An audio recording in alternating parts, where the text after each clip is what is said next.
Hmm. Contrairement à, par exemple, notre salle aujourd'hui qu'on utilise en T4, par exemple, avec 4 cours simultanés possibles. C'est une salle en T1, donc en fait, il y a vite des limites de capacité. Et, euh, et au bout d'un an et demi, on décide d'envisager le déménagement. Hmm.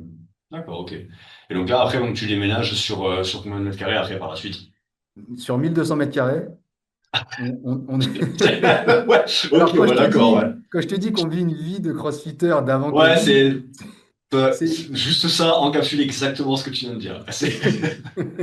c'est une vie sans compromis. On veut dropper des barres, donc on va trouver un endroit où on peut lâcher les barres. Là, on était dans le centre-ville de Lyon, on décide de s'excentrer. On arrive à Saint-Priest, à côté de là où je me trouve actuellement, dans une salle de 1200 mètres carrés, un immense entrepôt avec une dalle toute neuve, super quali. Et quand on arrive à l'intérieur, on se dit, bon, ok, c'est là qu'il faut qu'on soit. Ouais, On nous annonce 10 000 euros de loyer mensuel. Et on se dit, oh, c'est pas si compliqué à faire. Je peux pas te dire comment on l'a calculé à ce moment-là. À mon avis, on s'est trompé, on a mis un zéro sur le téléphone. On a dit, oh, en fait, ça va, ça se fait. Et donc, on a signé le truc.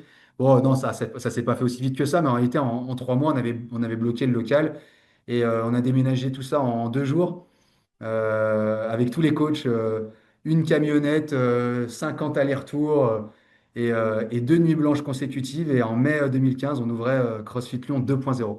ah bah, nickel.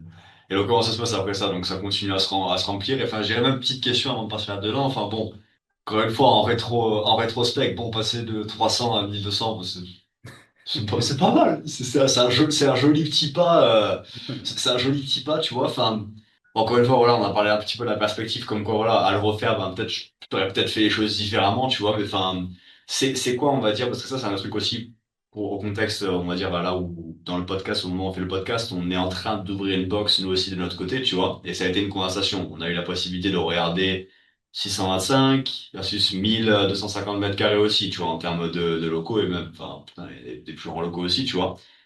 Bon, on s'est dit tout de suite, écoute, 1250 c'est stylé, c'est tout ça, mais après, bon, voilà, enfin, faut se manger le loyer, faut prendre ça, il faut aussi regarder, calculer comment ça change, on va dire, tes charges, tu vois. Et c'est vrai que voilà, pour nous, par rapport à ça, on a pris une décision, c'est de dire, bon, 625 c'est quand même bien, on a un espace en tête qui est très joli, très sympa, tu vois.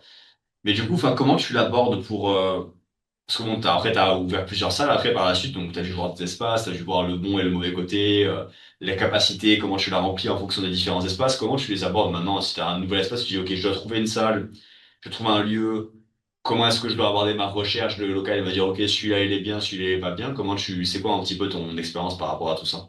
Bah, effectivement, comme on a exploité des salles très petites, et aujourd'hui encore avec Kaizen Sport Club, on travaille avec des salles qui font 100 mètres carrés Ouais. et des salles qui sont beaucoup plus grandes, quasiment 1000 mètres carrés aujourd'hui.